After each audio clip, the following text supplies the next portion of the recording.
Assalamualaikum warahmatullahi wabarakatuh. Saya Noviana Ekawati Hasibuan dengan NIM 11920724539 dari kelas Ilmu Hukum F, Fakultas Syariah dan Hukum Universitas Islam Negeri Sultan Syarif Kasim Riau. Dalam video kali ini saya akan menyampaikan pokok pembahasan mengenai sumber hukum internasional dalam kekayaan intelektual dan sumber hukum nasional dalam kekayaan intelektual. Baik, hak kekayaan intelektual disingkat dengan HKI atau HAKI adalah padanan kata yang biasa digunakan untuk Intellectual Property Rights atau IPR, yakni hak yang timbul bagi hasil olah pikir yang menghasilkan suatu produk atau proses yang berguna untuk manusia. Pada intinya, HKI adalah hak untuk menikmati secara ekonomis hasil dari suatu kreativitas intelektual.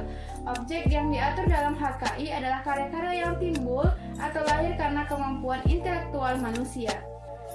Sumber hukum di bidang kekayaan intelektual. Sumber hukum internasional di bidang kekayaan intelektual.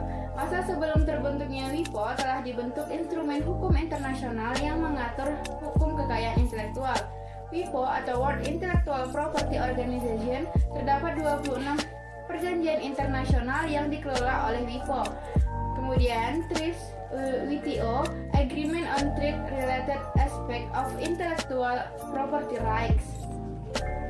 Konvensi masa sebelum terbentuknya WIPO sebelum tahun 1967, yang pertama Konvensi Paris untuk perlindungan properti industri yaitu pada tahun 1883, kemudian Konvensi Berne untuk perlindungan karya sastra dan seni yaitu pada tahun 1886, dan kemudian Perjanjian Madrid tentang pendaftaran merek internasional yaitu pada tahun 1891. Kekayaan industri atau Paris Convention for the Protection of Industry Property ditandatangani di Paris, Prancis pada 20 Maret 1883 adalah salah satu perjanjian internasional mengenai kekayaan intelektual. Perjanjian ini juga menegakkan hak prioritas konvensi atau hak prioritas konvensi Paris atau hak prioritas Uni yang menjamin permohonan hak kekayaan intelektual dari negara peserta untuk menggunakan tanggal pengajuan permohonan pertama sebagai tanggal efektif pengajuan permohonan di negara lain juga menjadi peserta asalkan pengajuan permohonan dalam waktu 6 bulan untuk desain industri dan merek dagang dan 12 bulan untuk paten dan model utilitas dari tanggal pertama kali mengajukan permohonan. Konvensi Paris kini ditandatangani oleh 173 negara peserta setelah Thailand menandatangani konvensi ini pada tanggal 2 Agustus tahun 2008. Taiwan dan Kuwait tidak ikut dalam konvensi ini.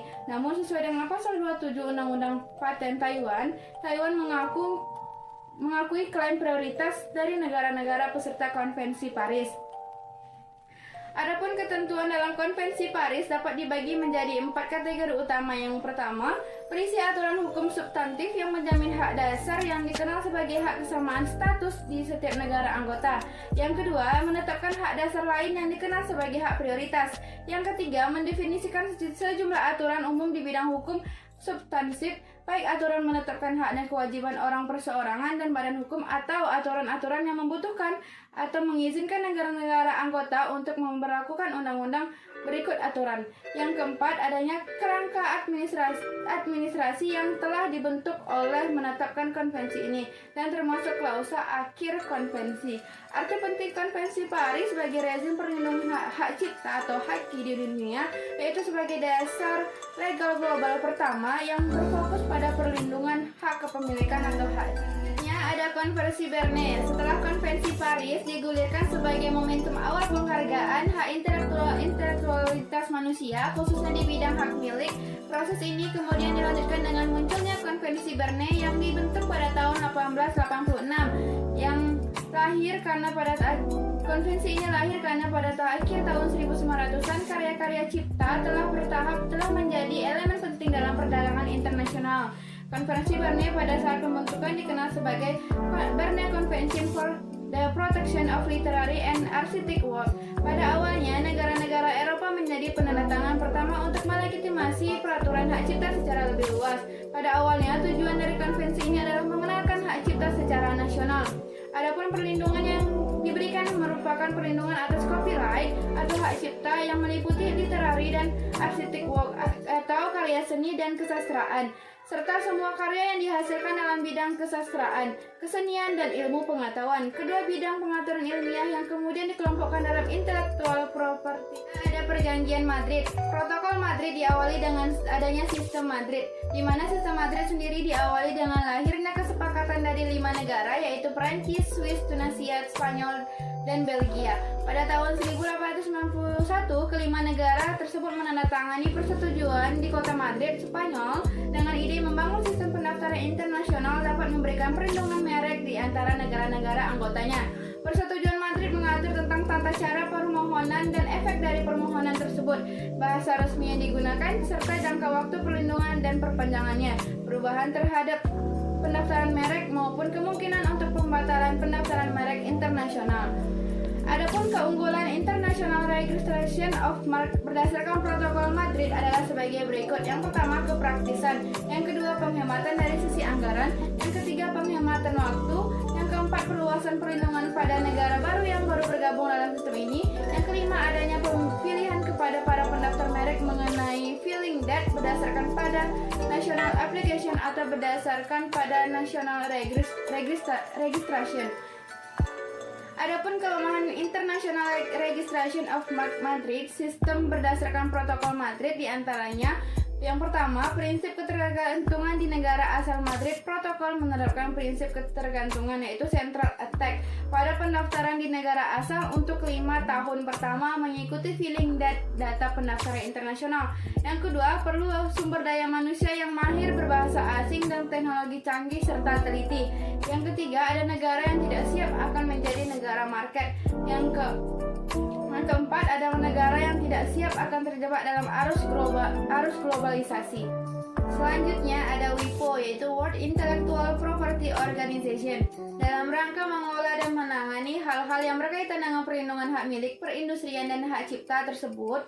Perserikatan Bangsa-Bangsa atau PBB membentuk kelembagaan internasional yang diberi nama World Intellectual Property Organization atau WIPO pada tanggal 14 Juli 1967 di Stockholm.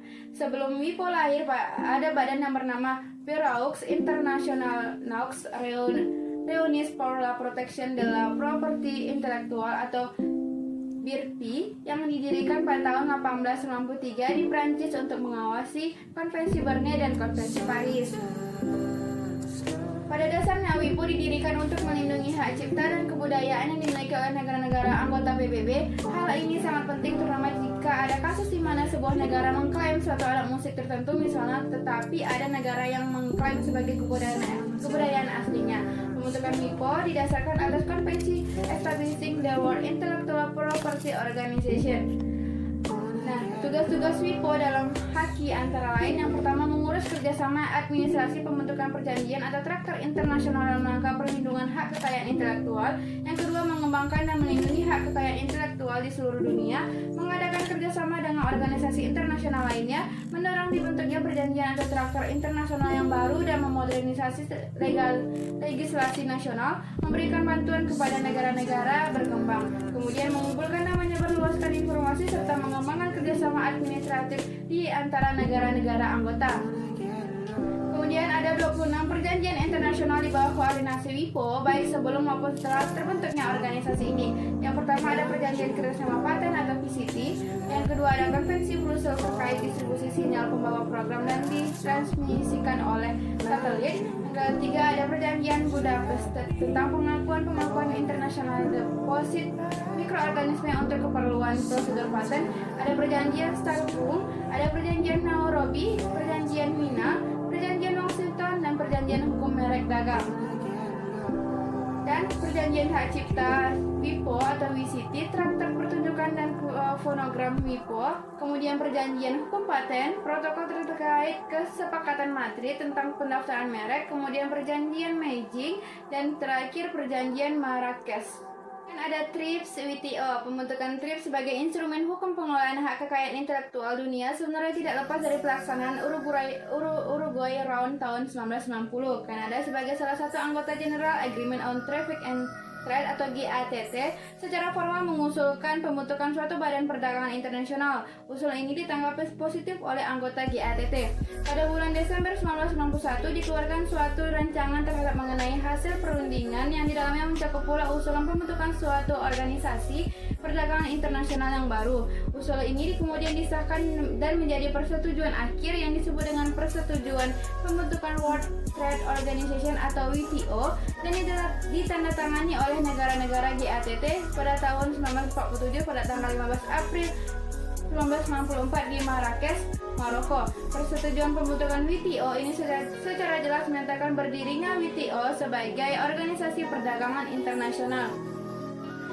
Persetujuan TRIPS tidak hanya dipahami sebagai sebuah instrumen perjanjian internasional yang memberantas adanya pelanggaran terhadap hak kekayaan intelektual, tetapi juga sebuah kebijakan perlindungan teknologi dan ekonomi yang lebih menguntungkan negara-negara maju.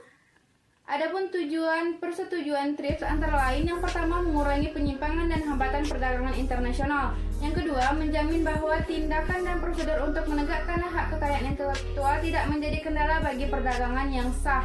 Yang ketiga, melakukan inovasi alih dan teknologi untuk keuntungan bersama antara produsen dan pengguna-pengguna teknologi dengan cara yang kondusif bagi kesejahteraan sosial dan ekonomi serta keseimbangan hak dan kewajiban.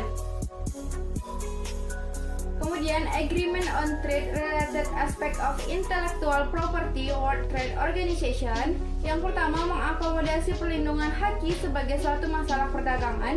Yang kedua, lingkup pengaturan yang lebih menyeluruh. Yang ketiga, pengaturan mengenai administrasi dan penegakan haki yang lebih rinci. Yang keempat, penggunaan mekanisme penyelesaian sengketa WTO. Dan yang terakhir, transparansi. Kemudian ada instrumen hukum internasional lain mengenai dan terkait dengan hak kekayaan intelektual. Yang pertama ada UNESCO, Konvensi Hak Cipta Universal pada tahun 1952.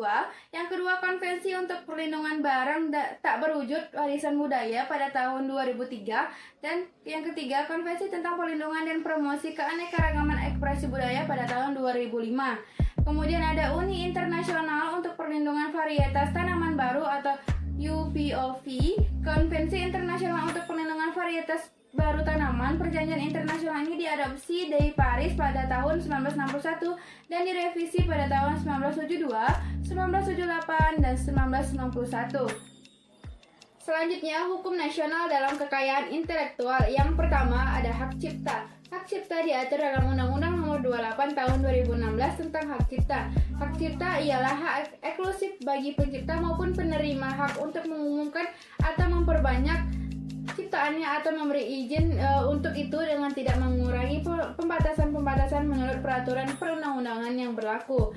Hak ini memberikan perlindungan khusus kepada pencipta atas karyanya atau ciptaannya dalam lapangan ilmu, seni, dan sastra. Perlindungan hak cipta timbul bukan karena pendaftarannya, melainkan karena pengumuman pertama kali.